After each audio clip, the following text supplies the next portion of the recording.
In our time of confession today, I feel that there are many things that I must confess. Confessing my biases, confessing my apathy, my ignorance, my silence, and also confessing the temptation to let these things immobilize me from action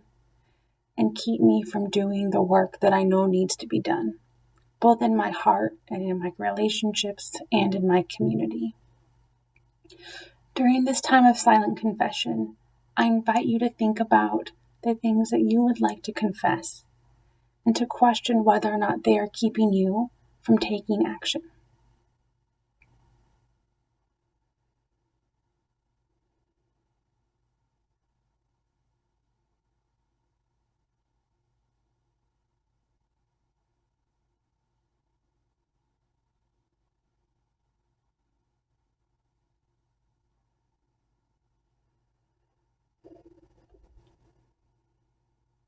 Please join with me in the unison confession.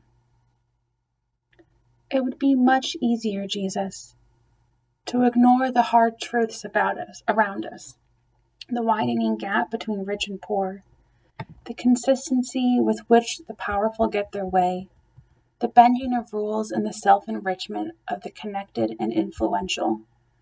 the lack of adequate care, protection, and resources for the most vulnerable among us. We would rather not see these signs. It would be much easier if we could just pretend everything was all right,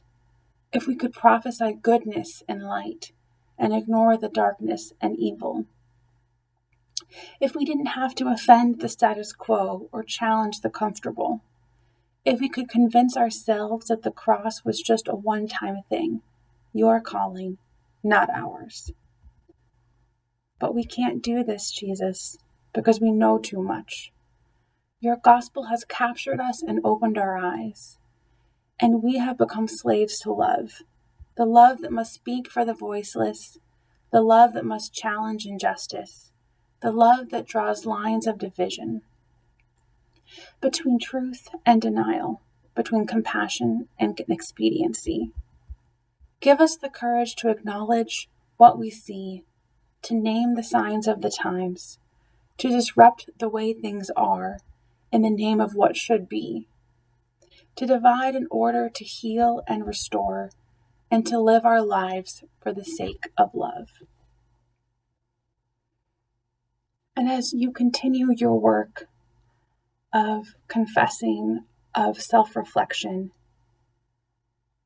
go knowing that you are held in community and that you have a foundation of love and compassion that will hold you as you move through this work.